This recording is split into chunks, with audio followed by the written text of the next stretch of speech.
everyone. My name's Tommy Tellerico, the creator of Video Games Live, and thank you so much for showing interest in the creation of Video Games Live Level 5. So the whole concept of Level 5 kind of came to me when I was on vacation. Myself and my wife Shannon and our dogs, we were going all throughout Colorado and Arizona and Utah on a summer vacation. While we were in Utah, we stayed at this really amazing house. The area, this part of Utah, has been known for tons of UFO sightings and things like that. In fact, the house that we stayed at, the guy who owned the place was showing us UFO stuff that was right outside in the backyard of like the house and everything in the mountains. It was crazy. But he told us about this cave. And he says, look, if you want to take a really cool hike, there's like 20,000-year-old cave drawings and stuff like that. And some of them, there's even things that look like UFOs. So we're like, yeah, okay, whatever. We were interested though, so we went down and we probably spent like an hour searching around for this place. Couldn't see it, couldn't find it. Finally, we come across this opening and we go up into the cave, and clearly it was a place where people lived, you know, at some point. And on the walls, there were all of these ancient cave drawings. So the album cover itself is actually me in Photoshop. I did this whole thing. But these pictures here are all the actual things from the cave wall. So I took my camera and I took pictures. And in fact, this one right here, that's kind of like on the left side in the middle, if you open it up there, that's the one that kind of looked like our Video Games Live logo. And so that's what gave me the idea. When I saw that, I'm like, oh man, wouldn't that be a cool album cover, as if it was like our Video Games Live logo, but it looked like it was carved thousands of years ago into the rock. So I took all these different pictures, and then I took pictures of like a blank wall, and then I put them all, I kind of placed them all around it. Now, one other thing that's hard to see, but right here, also that was on the wall, and I didn't do this at all, but there was a TT. So I thought to myself, is what if our logo was kind of etched into the rock like somebody did it, you know, thousands of years ago? And then that got me thinking to say, you know, what is a cave drawing, right? It's stories. They, you know, documented these stories in pictures. And so I thought every song has its own story. And so this album is kind of like 12 mini stories all in itself. And this documentary here, I want to tell everyone and explain to everybody, both with myself and the original composers, the story of each of these songs as we arranged them and as we recorded them and stuff. So the other interesting thing about the album cover is, so for the Video Games Live and the Level 5, I was looking in Photoshop and stuff, and I went online, I looked at a ton of different fonts that kind of looked like scratching into a rock, and they all looked kind of lame. So I went down in my backyard, I took a rock, and I have all these other rocks in my backyard, and I literally just scratched Video Games Live Level 5 right into the rocks. I did a bunch of different versions of it, like 3 or 4 different versions, and I took pictures of them. So, and it's funny, you know, when I first released the album cover, when people saw it for the first time, there were a couple of people who actually got upset at me because they really thought that I carved this into a cave, defaced this cave. And so to me, that's like a compliment of my Photoshop skills. So if somebody actually thought that I went in there and ruined a whole, you know, 10,000-year-old cave drawing, kudos to me, I guess. But anyway, these are all of the actual cave things that I saw, including that one right there, which is the thing that inspired the whole thing.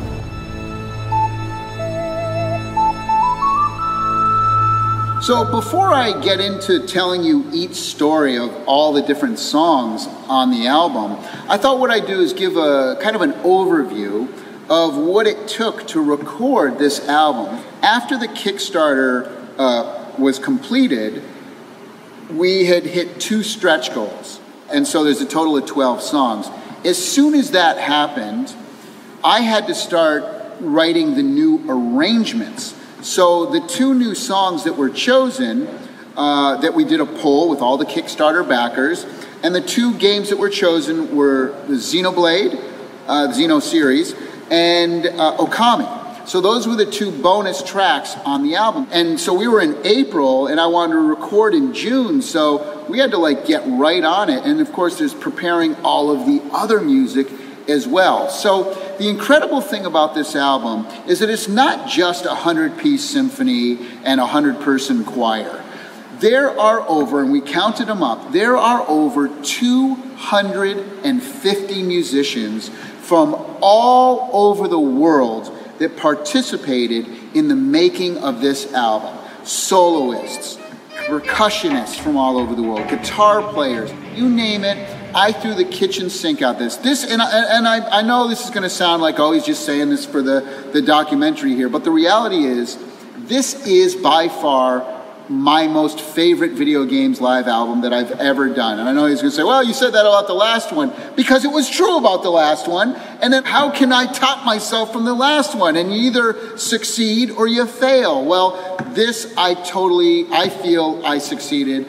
This is my favorite by far. I love every single track on the thing. And the production quality was just so stepped up. The way we recorded things, I mean, we just have it down. But all of the special guests and all the composers who helped to make this thing and went the extra mile is just unbelievable. Okay, so let's start. What do we do first? We recorded the orchestra. Now, we recorded the City of Prague Philharmonic. Now, I've been working with these guys for many, many years. In fact, they recorded level 3 and level 4 for us. I also used them when I produced BT's last album, big symphony album called Electronic Opus.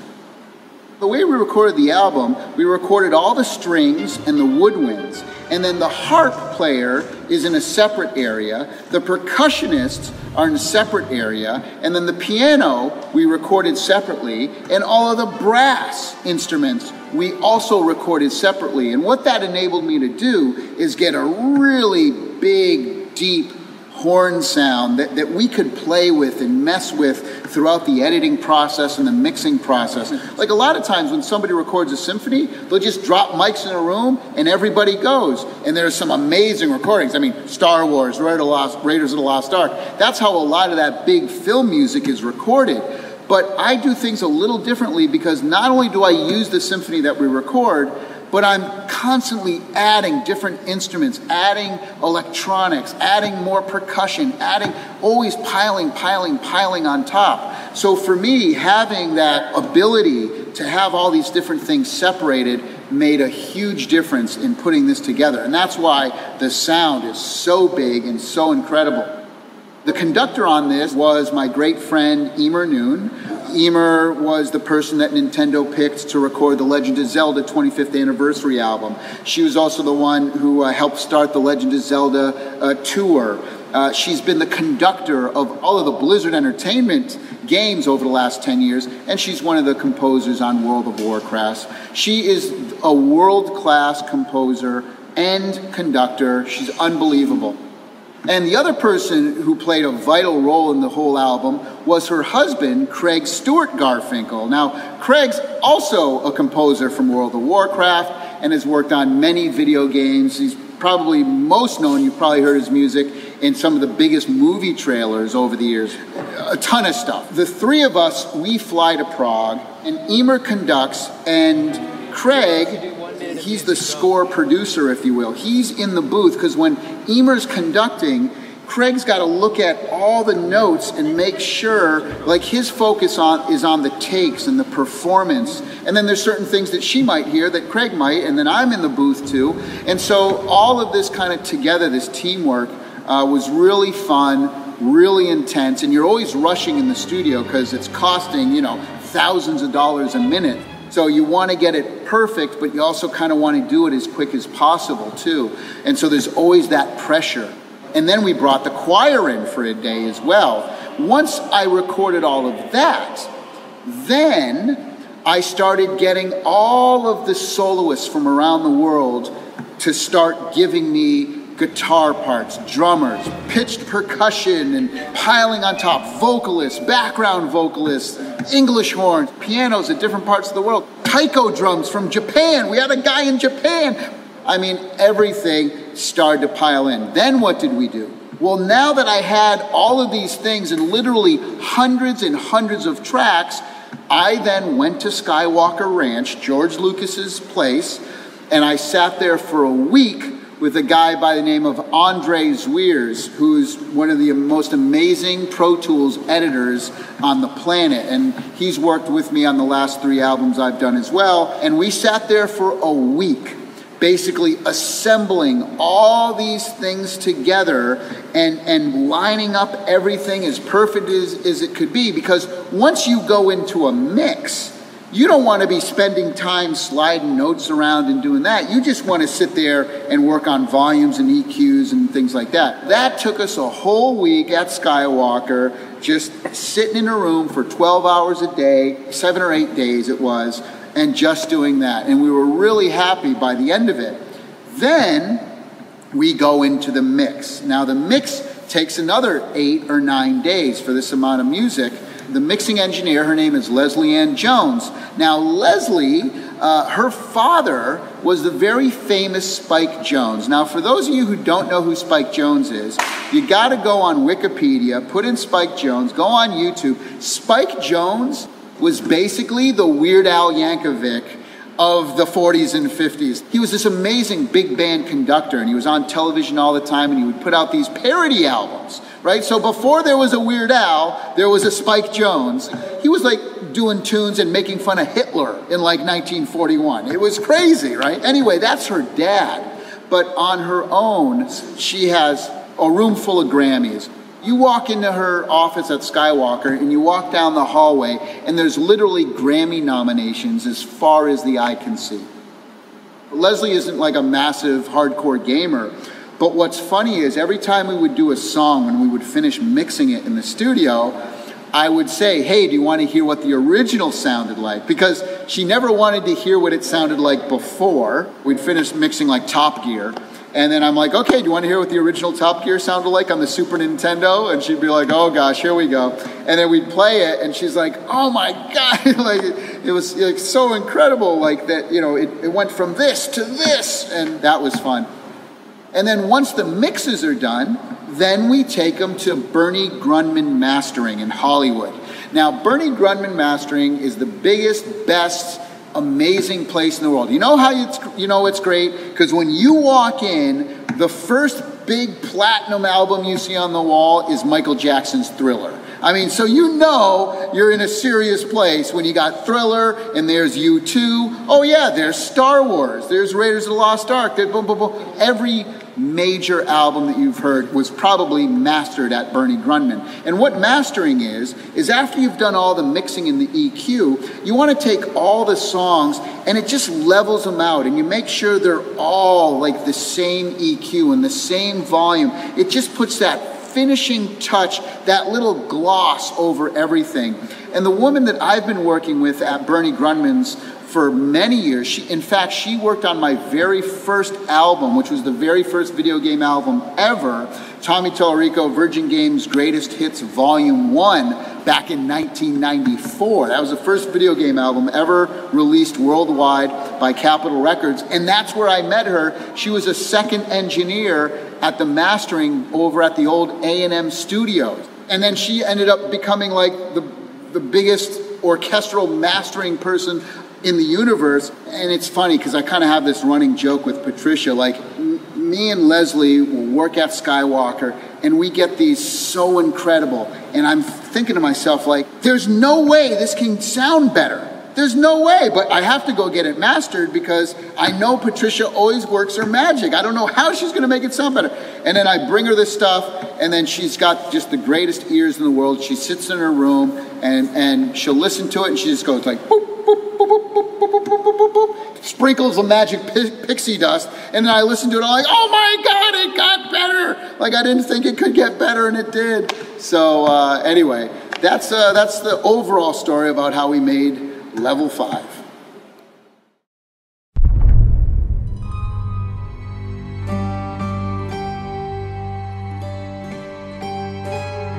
I've been very lucky to work with Blizzard for a long time and work with composers that I truly love. They've become family at this point. My first job, musical job working with Blizzard, was actually as an orchestrator's assistant straight out of college, and I ended up, time constraints made it possible that I ended up doing much of the orchestration myself on Jason Hayes' first World of Warcraft score, and Jason and I still work together, and it's really fun. I've worked with them since as both a conductor and composer, and it's been a really, really special relationship. I've had so many incredibly important musical experiences on Blizzard projects, working with Russell Brower very closely, and his direction is often in emotional terms and graphic terms, in terms of pictures, creating pictures in your mind as a composer and as a conductor, so that you can express that to the musicians through what you've created. For this piece, MALACH, Angel Messenger from Warlords of Draenor, that was the direction. Tell me a story through the music, take me on a journey. So I went away with some of the artwork from the game, and I came up with this narrative, this story. And essentially, it's a lullaby. It opens as a lullaby, and the lullaby is being sung by Maluca de los Santos, a great friend of ours and Tommy's, who's incredibly expressive, unique vocal talent. I really think she sounds unlike anyone. So it's a lullaby being sung to a child of a story of a great epic journey and epic adventure. The first line that the choir sings is actually Irish, the Irish language. It's Ag Siúil le Dia, which is walking with God. I mean, this is a piece that it is dedicated to mine and Craig's son, who sadly passed away in 2012, Aaron Porrick. And Blizzard and Russell gave me this great opportunity to create something, create a journey for him and my imagination. And after the beginning of the lullaby, we go into Aaron's theme, which is this huge, expansive exodus across one of the territories in Draenor, across any great landscape that you can imagine. And in my mind, it's almost like a Salvador Dali landscape meets the amazing artwork from Draenor.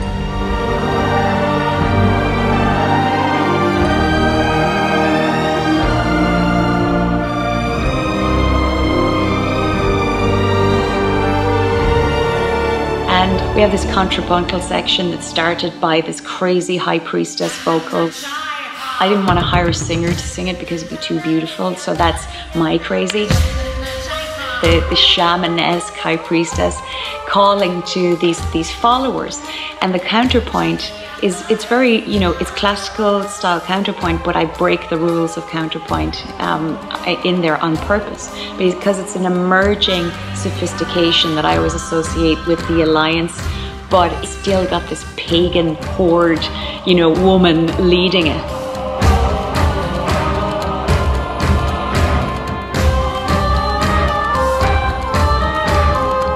And we go from there to the soldiers are on the march. So we have this very, very orcish, very, very rough, very deep male choir thing. It's huge, huge slamming drums and massive brass. So we go through, that's the beginning of the battle. The battle becomes more and more. This dust is going crazy. There's, animals, there's everything, there's all sorts of noise. And one of the things that's in there, people always ask me, what is that instrument? We recorded a shofar, which is a ram's horn. It's literally a piece of an animal. It's a ram's horn, and it plays actually the type of battle cry that would have been played on the mount at Masada. It's an actual Hebraic battle cry. So I wanted that kind of authenticity in the middle of the battle, because those kinds of things are every culture. In every culture you have have something that incites bloodlust and calls the soldiers together. In Irish culture, it's the lambeg drums that get the bloodlust going.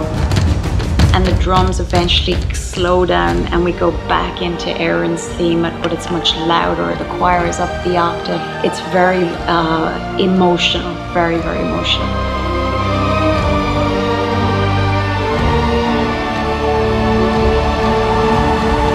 And at the end of that, there's a stillness. Everything's quiet, the dust is settling.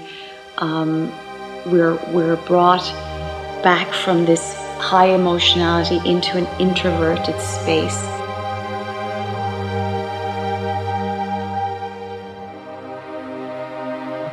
The choir comes in really, really quietly, and the solo de duc plays and reminds us of Eastern cultures, of any cultures, ancient lore. It's all the same. Celtic culture, Hebraic culture, Aramaic culture. It's all ancient culture that has inspired the lores of games like World of Warcraft. And the mother who's telling the story returns to finish the story of the epic journey and the epic battle.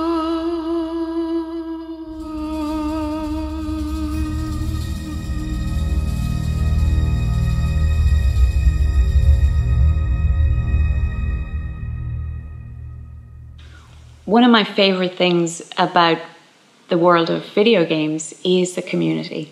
I mean, it's really special, especially the even smaller subset of video game music fans. And there seems to be an amazing crossover that happens between musicians and gamers. So inside of that subset, we wanted to open up the opportunity to perform on this piece to the wider community. And the first time we performed it was on stage in Dublin, Video Games Live in Dublin, where we invited musicians from the video game music community to perform on MALACH. So this version is that version. It has all of our orchestra and choir and soloists, but also this virtual orchestra of musicians from all over the world. There's over 250 musicians playing on this track. And this version is incredibly special to me because people gave their hearts, gave their time, sent us video of them playing, audio of them playing. You know, all of this is for free and pure joy. And every time I look at the video, it makes me feel so emotional because I see just regular fans who gave their time, gave their love of music. So this is a unique version. It's a very special collaboration.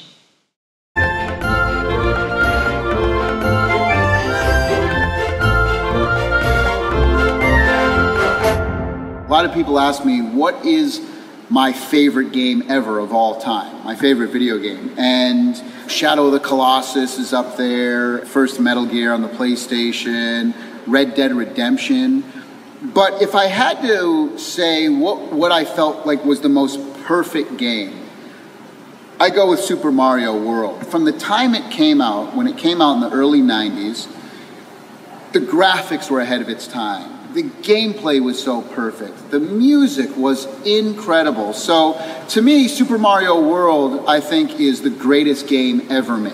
And I had the honor of working with Shigeru Miyamoto on the Metroid series. I asked him about Super Mario World. I said, how did you get everything so perfect? Like the jump is perfect and every little pixel so amazing. He says, well, as soon as we were done with the game, when you put in a timeline and a schedule and a budget together, once that timeline was over and the game was finished, he then told his team, by the way, we're going to spend 6 more months refining this. I mean, imagine that. Imagine like your favorite game ever. What if the team spent an additional 6 months to make it perfect? And that's what makes Miyamoto so special and so different and the greatest game designer in the history of the world. So Super Mario World music was originally written by Koji Kondo, and I asked Koji-san, about the melodies for Super Mario World and Super Mario Brothers as well too. And what he told me is that he would look at that run cycle. Mario's run cycle in the game, you know? And that kind of gave him the beat and the rhythm. He started with the tempo of Mario's walk or his run or whatever, and that's what's given him the inspiration. The arranger on this, his name is Wayne Strange. Now, I met Wayne when he was about 16 years old back in Philadelphia. There was this old video game convention called Philly Classic. And every year it would be a whole bunch of like old school video games. And I met him there. I think I was playing like in their little arcade, and he came up to me and he knew my music. And I met him when he was very young. And throughout the years, he's worked on video games. He's worked on the Zelda Symphony show. And he's done some arrangements, some great arrangements for Video Games Live. In fact, he has a couple of them on this album. He also helped with Top Gear and the Phoenix Wright one as well. So when me and Wayne were sitting down, you know, putting the arrangement together, there was so much great stuff. I had compiled all the music of the game, and I'm like, how are we going to put this in like a 4 or 5 or 6 minute segment? Because there's so much great music here.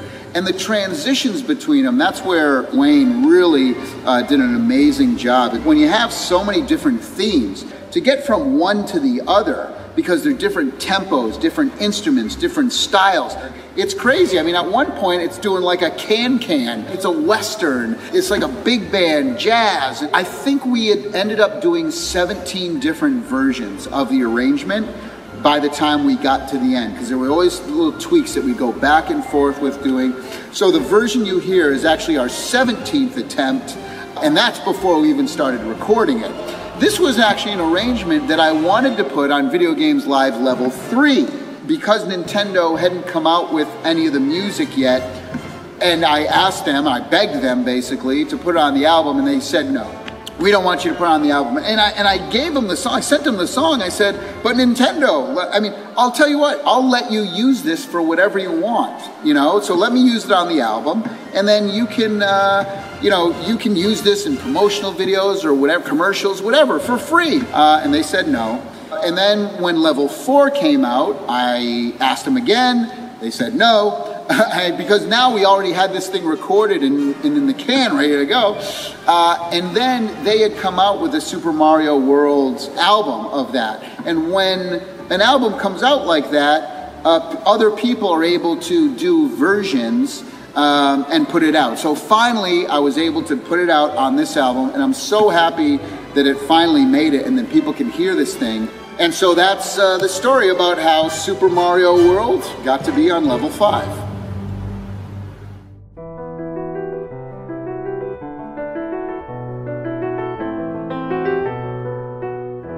The song You Were There, I'll tell you how this came about. A guy who's worked with me for many years, his name's Brian D. Domenico. He's worked with Video Games Live and worked with my various companies for a while. We were all big fans of this game, and he actually was the one who brought it up to me and Laura about 4 or 5 years ago. He goes, guys, you know that ending credit song to Eco? Laura should sing that. And it was always something that was on our radar. Now, Eco, I will go on record as saying, and I don't mind saying this, is that Eco was the first video game ever that actually made me cry. That scene at the end, and I make it a big deal in the video when we play the song live, when he's on the bridge and she's trying to get to him, and his hand falls and they think they're dead, and it was the first time a video game made me cry. This is so emotional. It was great. So I'm a huge fan of Eco, and Laura just knocked it out of the park. Laura did the arrangement for this with the strings and the piano and the voice. If you listen to the original one, it's a beautiful piece of music, but I think we just took it to a whole different level with the live orchestra and with the piano playing that Brendan Shapiro did. Now, Brendan and Laura were friends and roommates in college, and they're still friends and roommates to this day as well. And their third person of that triangle is their friend Omar, also sings on Eco. So it's the three of them. So Omar is the male voice, Laura's the female voice, and Brendan's on piano. Of course, the original one was just a female voice, But the power, Omar is an amazing opera singer, so being in there, he brought so much more power to the song, and then when they join together at the end, it's just unbelievable.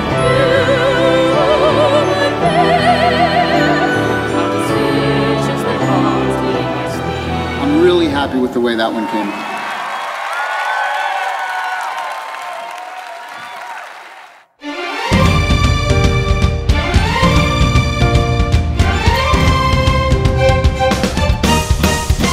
Xenoblade. Okay, so for this one, this was one of the bonus tracks on the album that the Kickstarter backers decided. Now, I gotta be honest, I never played the Xeno series games, so I wasn't too familiar with the music, but of course I knew like Yasunori Mitsuda from Chrono Trigger fame. I know that he worked on some of the music, and other great Japanese composers as well.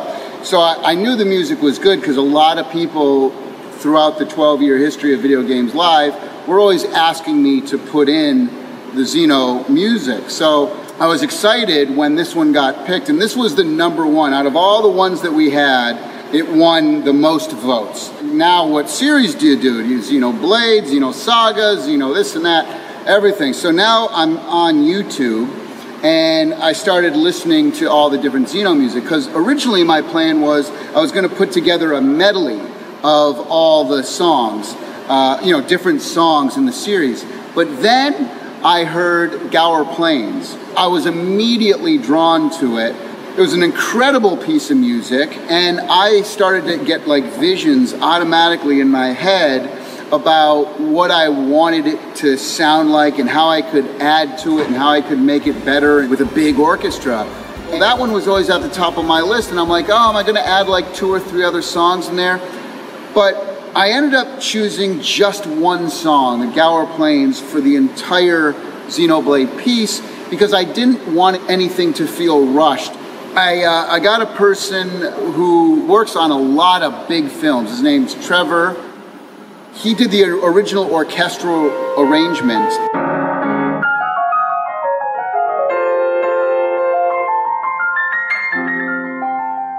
Prince had just passed away, and I wanted the bass line to kind of be, funky. And in fact, around the whole album, if you listen to the bass line, it's kind of got, in some of the different pieces as well, Top Gear, Phoenix Wright, they all kind of have this like funk thing going on, and that was because I was listening to so much Prince at the time, because shortly after he died, I was just listening to a ton of Prince music, and a lot of his music was, kind of based around funk, and especially the bass lines.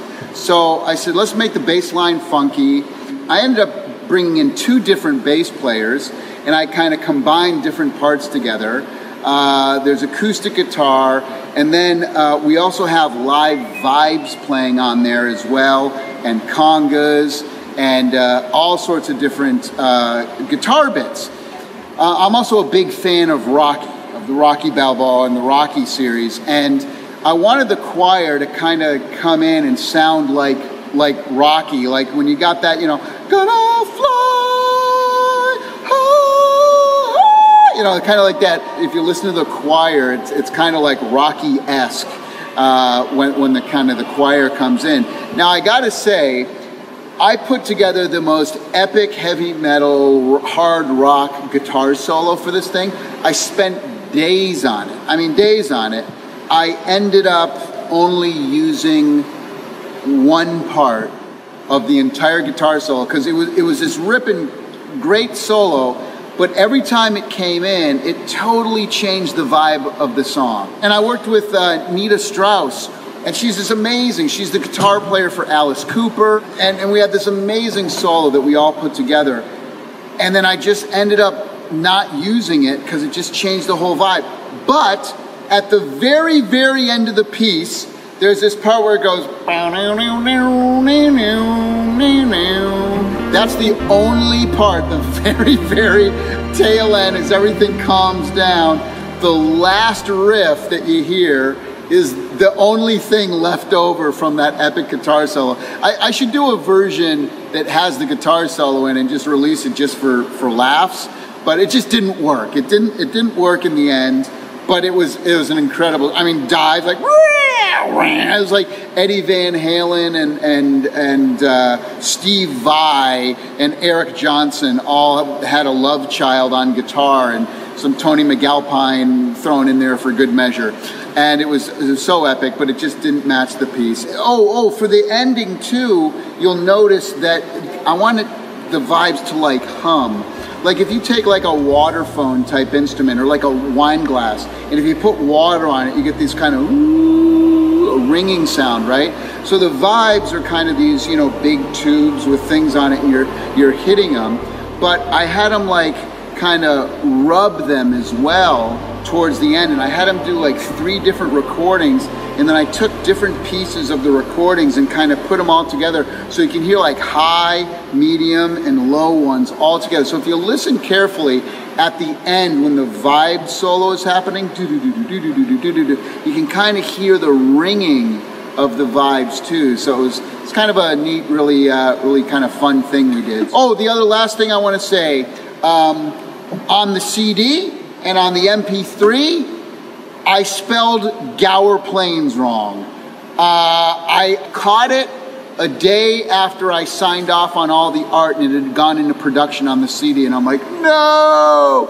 It's G-U-A-R, like GUAR, G-A-U-R, G-U-A-R, G-A-U-R. I was like, no! I mixed those 2 letters up. Anyway, I screwed up, but what are you going to do? So it's kind of a nice little secret Easter egg that you all now know about. So there you go, Xenoblade.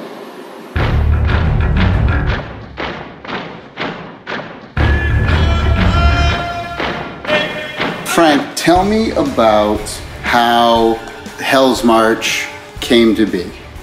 First of all, it's Hell March. Hell March! No S. No S. Good to know. I would have made that mistake in the credits if not for you. Okay, Hell March. So I came up with Hell March. One day I just woke up and I said, you know what would be a cool idea for a song is to write our heavy rock tune to the sound of marching boots. You know, I think that would go well with the Command & Conquer series. So I get in my truck and I drive to work, and I find a sample real quick of the marching so I can kind of set the tempo up. I picked up my guitar, and literally the first riff I played is that main riff you hear right in the opening.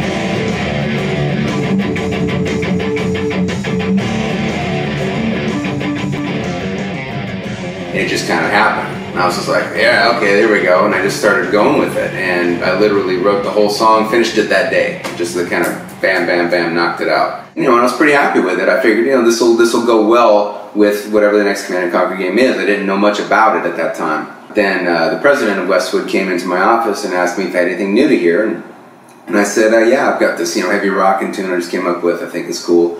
And he listened to it and he goes, you know what, this is the theme song for the next Command & Conquer game. And I was like, wow, awesome. There's, of course, the sample of the guy who's yelling. He's a military commander in there, and there's a whole mythos now that is built up about what does this guy say. I've been asked so many times. When I first got the sample, I thought, okay, you know, I'm trying to figure it out myself because I couldn't really understand it either. I thought it was like, we want war, wake up. What am I going to make up that this guy says? I had a lot of people tell me, no, this is German. This is, he's saying Die Waffen legt an, which is roughly translates to ready your weapons. So I was like, okay, I like that. We'll go with that. But short of not having been there to record the guy actually saying it, I really don't 100% know. So this mythos of what he says still lives on to this day, still gets argued about by the whole community of Command & Conquer fans. I think my favorite interpretation that somebody offered was, these waffles, they suck. So tell me about this crazy guitar we're looking at right now. What's the history behind that? My custom guitar is made by a guy named John Taggart. Has his own custom guitar shop called Tag Guitars, and He builds just really great high-end guitars, and he approached me once and showed me the body idea for that guitar he had built. And I said, that looks really cool. I was like, but, you know, does it sound good? You know, that's the thing. I was like, I could see that being a great stage piece, but, you know, ultimately if I was going to buy a custom guitar, I would want it to, you know, get all the sounds that I really want. So he's like, well, we can work on that, you know, let me get an idea of what sounds you're looking for. We'll find some pickups that go in it. We'll see how it comes out. You can give it a shot. So we picked out the electronics of it, and after a couple of different pickup sets, I narrowed it down to some Seymour Duncan Alnico 2s, the 3-position switch that gives me just the best of the chunky hard rock and metal stuff, and then just on the other side the bluesy and jazzy stuff, and then all of the funk stuff that I like in between. That became my studio and, you know, all around go-to guitar. I played a Paul Reed Smith before that, which is what I tracked the original Hell March tracks with. That, and I had a Mesa Boogie DC5 amp that I used with a Shure SM57, and but since then I've updated my gear to a much better sound, much more refined sound, where I'm using my Tad guitar, custom guitar, but with a Rivera Knucklehead reverb amp and with an Audio-Technica 5045 microphone, and also an Empress heavy pedal, distortion pedal. That is now my go-to sound for anything hard rockin' or heavy metal, because I get all of the rich mid-range that I was missing before with my previous rig and previous sound choice. I just have much better gear to choose from now, and much more innovation has happened with guitar gear and microphones in general since then, so that is also part of why I made that choice, and it's also what you're going to hear on the new recording.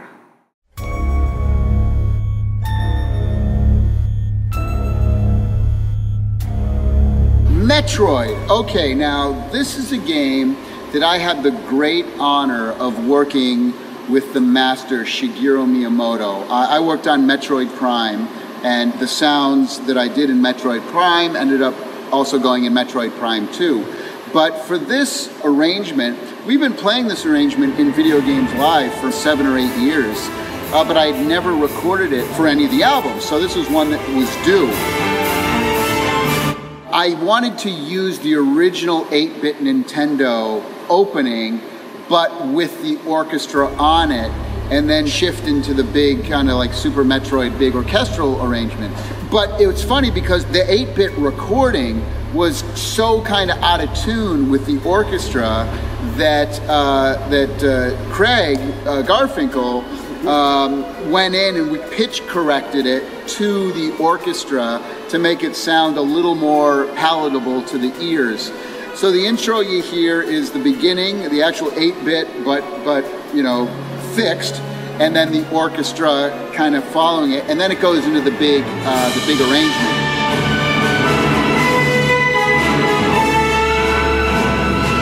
A lot of times what we do is once we record, when we're recording the symphony in the studio, what we'll do is we'll do like one whole pass. So we have like 90 players, let's say. We might have like, you know, 60 string players. Once we record it once, we'll say, okay, let's do it again. Strings only, all the violins, go. And then we layer, and then we'll do the same thing with the horns. So if we have like eight horns and 4 trumpets, we'll double that, and now it becomes 16 horns and 8 trumpets, and it starts just getting it bigger and bigger. Some of these things are 3 passes in Metroid. So sometimes we even tripled it to get that just big, huge sound. Let me tell you a quick Metroid Prime story, a Miyamoto story that I'd like to share with everybody. I've known Shigeru Miyamoto pretty early in my career. I met him in 1992 in Las Vegas. I was working on a game called Global Gladiators. It was for the Sega Genesis. And we were showing it at the CES show. This is before there was an E3 convention. The video game industry used to be a part of CES. Everybody was buzzing about this game. One of my jobs while going to CES was to demo the game for people. Are you ready? Yeah! Well, it had quickly spread all over that the game was like, had amazing graphics, amazing animations, really cool music. We were doing things on the Genesis that no one had seen before. So Shigeru Miyamoto, I knew the name, but I had no idea what he looked like, right? A bunch of people came over, and there were like, you know, maybe 5 or 6 people. And this guy comes over, and I started demoing the game for him. And he goes, oh, you know, and he didn't speak, he was Japanese, he didn't speak much English, and this and that. And I was, you know, kind of demoing the game for him and taking him through, and he was playing it and stuff. And I could tell he was important because there were so many kind of people around him. And then finally, I asked the translator, I'm like, hey, who is that? He goes, this is Shigeru Miyamoto. I'm like, the creator of Mario and Zelda? They're like, yeah. And I'm like, oh my God. So I said, oh, you know, I started talking to him afterwards, telling him who I was, and I did music. And every time we would go to an awards show, like I would either be presenting an award or I was winning an award, and he was always winning an award. So we'd always see each other backstage with our awards. And so we kind of, you know, became friends. And here's the story, though, that I want to tell you about Metroid and really give you an insight about Shigeru and why he is a genius and so different from anyone else out there. A lot of times when I do sound design, you know, basically what they do is they do the animation first. You know, when I work with Cliff Blazinski on Unreal, for example, he'd show me an animation of a chain gun, and he'd say, here's the chain gun, make sound to it, right? It's considered post-production. But what Shigeru Miyamoto did is he came to me, he goes, Tommy, he goes, I'm not going to give you a visual at all. What I want you to do is I want you to come up with the most amazing sound for weapons that you can. Use your imagination. I'm not going to show you any pictures. I'm not going to show you everything. Just come up with this incredible sound. He goes, and then what I'm going to do is I'm going to take that sound and I'm going to give it to our artists and animators, and they're going to create the gun and the weapon around your sound. It was amazing. So all my, you know, my imagination. So if you listen, you know, the gun that goes where I'm like, okay, well, let me see if I want to charge something up, and you go, and it went, well, the animators took that, and the artists, and that's how they came with that kind of wave gun where it goes, and it kind of waves the screen out and stuff.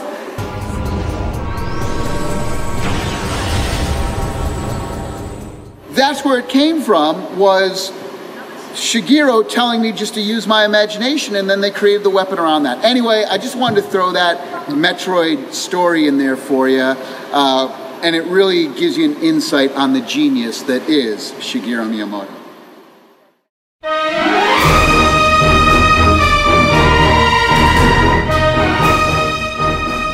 So the piece starts with the main orchestral title, big theme from the game, and then it goes into this sort of jazz dance section called Casino Califera. That's Manny's casino music. And then it goes into the tango between Manny and Meche, the big sort of love theme from the game. And then we end with a little hint of the casino music again. So it's kind of a bit of a story, sort of like the way the game plays out, and that you have sort of this big statement and a little hint of Enchanted Forest music in that main theme, and then you have the jazz music, which I think is what people think about when they think about Grim Fandango. They think about all the great live jazz that we were able to do with those San Francisco players.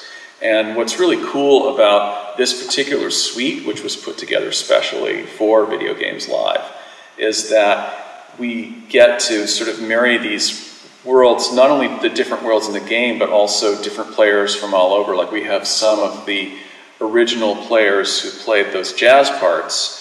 Those tracks are still there.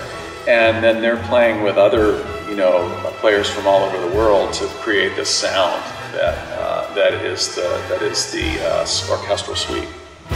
The main theme is supposed to portray the world of Grimm, the whole world of Grimm, and Grim Fandango is about the afterlife. It's about the 4-year journey of the soul in the tradition of the Day of the Dead. In the game, you go through all these different worlds. You go through an enchanted forest. You go through a sort of a port town. You go out to the ocean, and so the main theme is just kind of saying that this is all one great big world.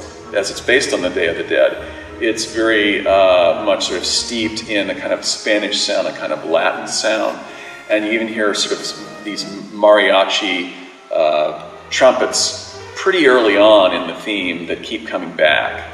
And in the game itself, there's a little sort of street band that shows up in different parts of the game that kind of echoes. And then in the midsection, the jazz section, that's in year 2 of the journey that the game portrays. We're in this sort of port town that has this kind of Casablanca-like bar that's owned by the main character.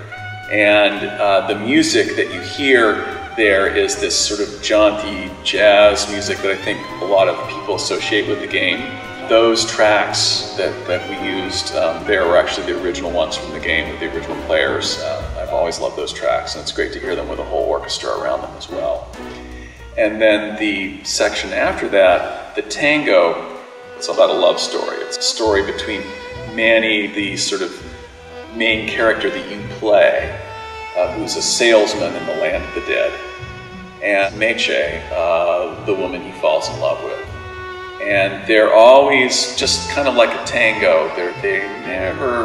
Tango has a sort of a tension in it all. That's what tango's about. It's kind of about romantic tension. And it takes the entire game for Manny and Meche to finally get together. And so that's the sort of sadness and longing, and ultimately, I would say, I guess fulfillment is portrayed in that big sort of tango theme at the end. Well, you know, of course, when we originally did the game, we had no orchestra at all. When we were finally able to have live orchestra with Grim Fandango Remastered, we took the parts that were originally meant to sound like an orchestra, and we were lucky to do them, you know, live with orchestra. With the suite, what we're doing is we're presenting all of the music from the game in an orchestral context. So we're sort of a sampling of the music from the game in an orchestral context. So, for example, in the original game, there was no orchestral version really of the tango, and there was no orchestral version of the jazz music either. So it's a way to present the whole story in one sort of musically unified package. Well, I think Video Games Live is wonderful because it tells us of how important video game music is in our daily lives. And I think it's something that we experience like we don't experience any other kind of music. We play a game, we become completely immersed in it, and when we're done, we walk away, and what do we carry with us? The music. And Video Games Live has given us the gift of saying, you know, this music that we love, that we carry around with us every day, it deserves to be heard in a concert. And it deserves to be heard in a place like the Hollywood Bowl. Or Red Rocks, where last summer in Red Rocks in Colorado, beautiful outdoor venue, I played with Clint Bajakian and 200 musicians, and the connection was just so wonderful. And you know, that music it's 16, 17 years old, and yet it still resonates with people. And it's also worth taking home with us. And I think that this soundtrack is just another way of saying, you know, this is, not only is it worth hearing live, it's worth holding and playing on your own, in your own system, and just experiencing as music.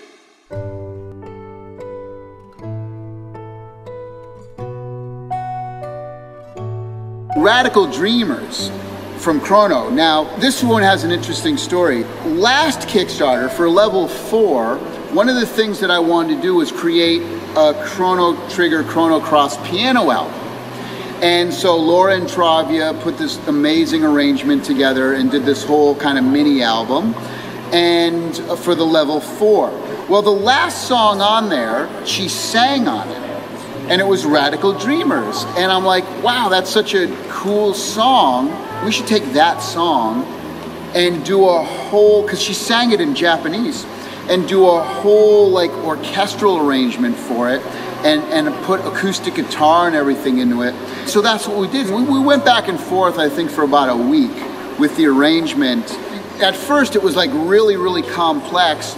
So we took a lot of the notes out of it and just kind of made it more simple. And then one of my favorite instruments is the English horn. So I said to Laura, I'd love to put some English horn in there. And she's like, oh my God, we have to call Kristen, who's this amazing woodwind player in Florida. She gave me like, I think 3 or 4 different versions of the English horn solo, and I put some of them together and I mixed and matched. And then the other thing that I really wanted to do is at the beginning, I really wanted to, I'm like, gosh, should I use acoustic guitar to start it and then bring in the piano, or should I have the piano come in and then bring in the acoustic guitar? And so you can hear the kind of the harmonic pinging of the acoustic guitar in the beginning and the piano, but it's really rare because you kind of usually just pick one, especially when it starts. You know, when it starts to go in, it's like, okay, is the piano going to be the lead or the guitar? And I'm like, you know what? They're both too epic to take one out. So you hear the acoustic guitar and the piano play all throughout the song, and then there's a couple parts where I drop off the guitar because I wanted to make a statement when it comes back in, and when the orchestra and everything comes back in. So that's it. That's Laura singing in Japanese, and that's the story of Radical Dreamers.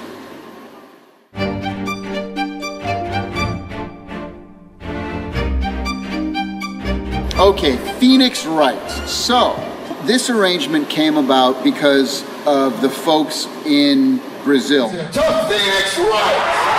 All of our fans down in Brazil had asked for Phoenix Wright for many, many years. I mean, a lot of people from around the world asked for Phoenix Wright, but they would always ask for it specifically. I definitely knew I wanted to use Objection in there, you know, the song Objection, and that was kind of the bigger one. I wanted to kind of end the piece in that, but I had to start it out with, you know, the blum blum blum blum blum blum blum bum bum bum bum bum bum bum bum bum. I thought that's going to be a perfect beginning, first half of the song, and then Objection, you know, and have it all come in and go crazy at the end. So I always knew that from the beginning. Those are the 2 songs I wanted to use.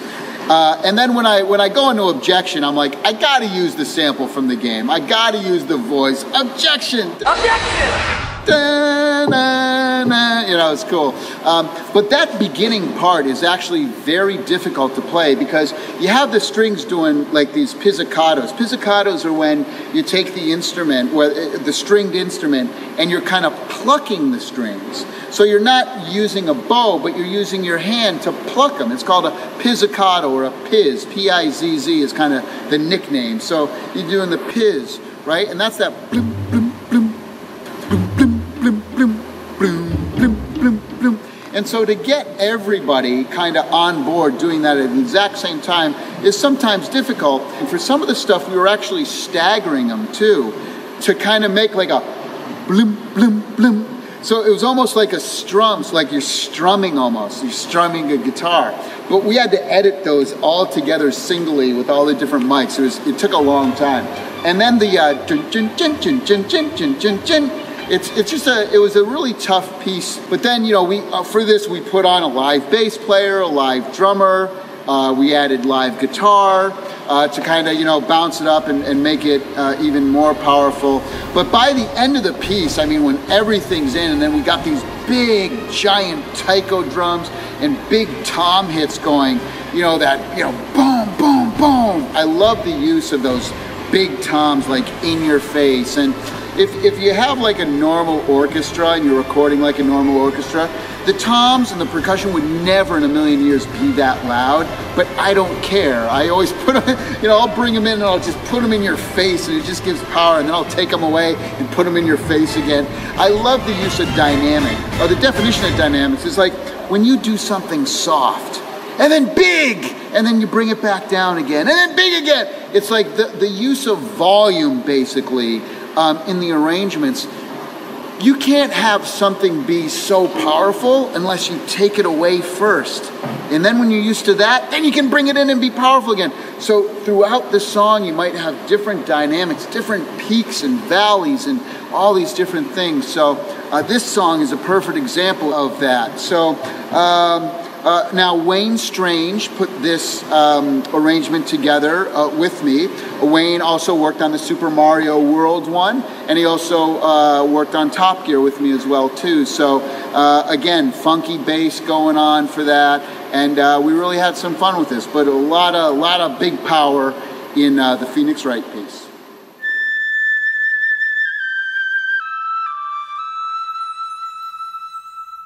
Okami. This was another one of the stretch goals. I remember playing this game and I love the music, but it's like, okay, what songs do you pick? Well, we ended up using 3 songs for this medley. The Sun Rises was one that we definitely wanted to do for sure.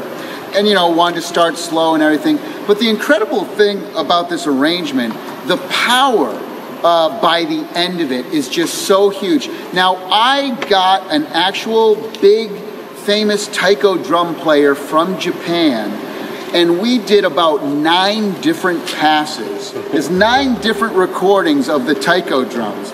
But Kristen and Laura really arranged this because they are huge Okami fans. I knew the second it became one of the stretch goals, I knew exactly who to call. Like, I'm gonna call Laura and Kristen, and they're going to do an amazing job because they're so passionate about these games. So I know they do a fantastic job. But all of the different instruments, you have no idea. I mean, I probably got like 2 or 3 hours of all the different instruments, and I just grabbed little pieces here and there, and I just dropped them in where I thought they'd be good. It was just a matter of like, okay, I want to use this part here and this part here. They made my job easy by giving me so much amazing stuff to use. It took me all day long, literally 12 hours to put everything, to narrow it down up to my favorites and then kind of spread them out. Now, I got to tell you a funny story though. So throughout the piece, you hear this big Japanese guy going, "Hyo!"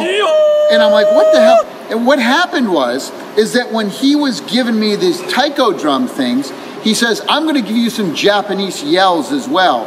And so literally, he did it for like every measure in the whole song. He's like, you know, what it would sound like. It'd be like, yo, yo, yo, you know, do this thing, right? And so what I did is I took my favorite yells and I put them, I think there's like maybe 4, 5 of them throughout the whole piece. And so I actually kept those in. I thought they were good. It kind of brings out this power. But that's actually him on the taiko. So if you can imagine, you know, this Japanese taiko drum player, and then all of a sudden he's like, yo! You know, it's really cool. So I left those in. But the funny thing was, when during the recording, the mixing, and the editing of this stuff, I would send yo to Laura and Kristen. I would like record it on my phone and I would like send it to them on Facebook, where you know, all of a sudden I'd send them a message like, what's this? And they'd hit the thing and it'd be like, yo! Or I'd leave a voice message and then it'd be like, yo! And next I'd send a text and it'd get a text and it'd go, yo! And it's pretty funny. So it was the kind of our little joke. Everything you hear is completely 100% live, using as many traditional Japanese instruments as we could. Boy, that ending, when it gets up there and those drums come in and the orchestras come in, it's so powerful. It sounds like any like massive, big Hollywood Japanese score, you know, big. It's really incredible. I really fell in love with this piece at the end. Yo!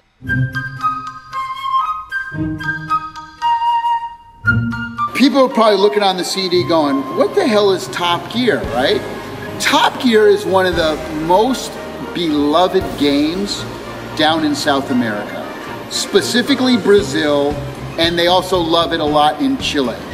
This was a game that came out on the Super Nintendo. It had nothing to do with the TV show Top Gear. It was a racing game called Top Gear.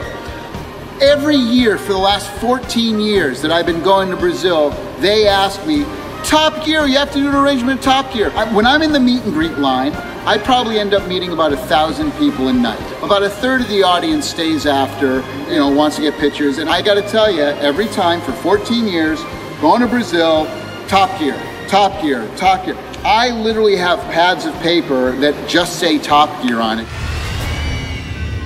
Last year on stage, we had a 10-year anniversary in Brazil, our 10th anniversary show. And everybody was expecting me to play Top Gear because I had been promising it for a while. On stage last year, I said, look, I'm announcing on stage this year, we're doing a level 5 album, and we are gonna bring Top Gear to Brazil for the first time ever. As of this recording right now, as I'm recording this, it's mid-October, we are going to be doing the world premiere of Top Gear in a couple of weeks at the end of October, and I'm going to include some video from that. We'll put it in right now. All right, so here we go. Ladies and gentlemen of Rio de Janeiro, Brazil, this is the world premiere. And you better get your phones out and record this one. This is the world premiere of Top Gear! As you can see, they love Top Gear. The other part of the score also that you hear is from the game Horizon Chase. Now, Horizon Chase was kind of the follow-up game that a Brazilian company did that came out in 2014. So Top Gear, Horizon Chase. Anyway, Top Gear, that's the story of it. Finally, our Brazilian friends got what they asked for after over a decade.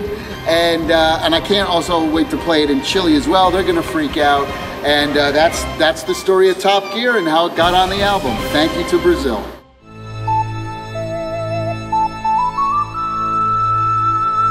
Zelda the Celtic Link is a completely unique arrangement, Zelda arrangement, because there are certain elements in there that you would never, you know, in isolation, you'd never think to put them together. But it came about in such an organic way, and it's such an emotional combination of things for me. In 2015, Craig Stewart Garfinkel and I set up the I Dig Music Fest, which is a festival in Dublin of video game music. And we decided, because it was in Dublin, wouldn't it be really fun to have some traditional Irish musicians interpret famous game themes through the medium of, and through the idiom of Celtic music. So it was just a little idea that completely sprouted into this amazing project that we hadn't even imagined. At the festival, we created a space for the DIT Irish Traditional Music Ensemble under the direction of Óran Ó Cássaigh being one of the most famous families of traditional Irish musicians in traditional music history in Ireland. So Óran and his band of 20 players, I mean, seeing 4 Celtic harps on stage was amazing. They showed up with over an hour of video game music. It was just, I mean, they had people up dancing, it was crazy. Audience members came to us and said, please record this. So we launched a Kickstarter campaign for an album called The Celtic Link, and this is both the final track on the album and going on level 5, because I mean, Tommy is a huge part of this piece. As one of Craig's and my dearest friends, he inspired this piece. We put so much love into it and so much emotionality. And for me, I wanted it to have a story. In my imagination, I'm calling it an Hylian fantasy. So imagine this. You have your merry band of Celtic troubadours, and they're enchanted sort of down a rabbit hole by an ocarina playing little guy in green. So it opens with just harmonics on the strings and the ocarina. And the ocarina is answered by the traditional musicians, and eventually they merge together. And I imagined these musicians with their instruments slung over their backs, the tired, weary travelers have found themselves in the imaginary city of Hylia. Okay, this is all my own fantasy. And they're looking up these giant walls and hearing these trumpets playing beam, bam, bam, ba da da da dee do da do dee do da do dee do da do dee do da do, all around them, all around them. And they're walking into this amazing civilization, into what we don't expect right at the beginning of the piece, into a giant boss battle. And it just goes crazy. It's so dark and it's so ferocious and fierce. And of course Ganondorf is there, and the battle is so fierce, and these musicians are so out of their depth with this crazy orchestral slamming drums and giant brass section, choir and everything. The fierceness of it wakes the goddesses, or the Triforce brings back the three goddesses who'd left Hyrule, brings them back to restore peace. And how they restore peace is, of course, with Zelda's lullaby, bringing everything back together, and bringing these musicians into this journey across Hyrule and its many territories. I mean, I had to have the three goddesses in there. Not only was Hyrule set up and the Triforce left by the three goddesses, but Ireland, in Celtic mythology, was created, set up and conjured by three goddesses, each representing three different things, just like in Hyrule. Siobhal Ní Cossaige sings in the traditional Sean-Nós style of Irish singing, joined by Laura Intravia, who everyone knows as Flute Link, and who's just performing so many beautiful pieces on this album. So they're the perfect goddesses to have representing the music. So after that, the goddesses restore peace, and it's choir and its strings, and it's beautiful. We go further on further journeys, and of course, the traditional Irish musicians have to play the Wind Waker theme. I mean, we can't not do that. It's just it's so Celtic sounding. And it's fascinating the way the orchestra comes together with those instruments. We have a big homage to the main theme, of course, where the main theme brings all the different ethnic instruments together with the orchestra. There's so many recognizable themes in there. But towards the end, then we have a little fun joke at the end. So as things come together and the instruments are merging, these two different worlds of traditional Irish music and the symphony orchestra and choir and singers, we have the final homage to the main Zelda theme. And then at the very, very end, we have this huge, everything's going crazy, everything's big, everything's massive, everything's epic, all of that. Ba, ba, ba, ba, ba. And then at the end, we have just little solo, little joke on the ocarina before the final big, huge chord at the end. So we had to finish it with Link, with a little wink and a little farewell. So there you go. That is the behind the scenes making of documentary for Level 5. I hope you enjoyed it. I hope you got to feel a little bit about kind of the things we do and the stories behind all these things and how they came together. It was such a great honor to be able to do this. I need to just thank all our Kickstarter backers. Thank you so much for giving me and the entire team the opportunity to bring this music to life and to bring it to you. And I know I'm going to say it again, and I know you're going to not believe me or whatever, but this really was my favorite Video Games Live album that I ever worked on. We had the most musicians, the most fun. I think the music is the most dynamic. It's the best album we've ever done for sure. I'm really, really happy with it. And I've already started thinking about how I could top it for Level 6. And I got to be honest with you, I'm like, gosh, it's not going to be better than Level 5. The quality and thing, I can only match it. I say that now, and then I'll be doing Level 6 documentary going, hey, I topped Level 5, I didn't think I could. But anyway, thank you all so much for giving me the opportunity to continue doing this. It's such an honor. And yeah, you know what? I hope to see you at Level 6. Thank you so much.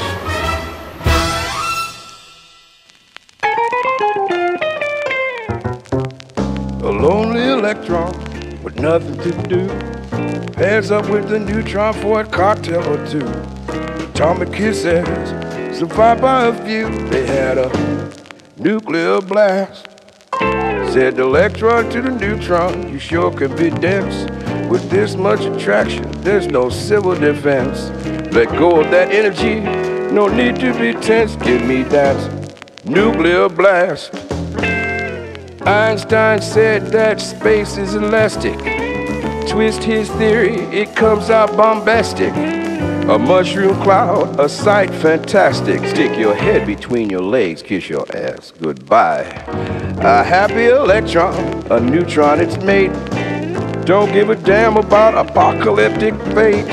They party till midnight, then boom, it's too late. It's a nuclear blast.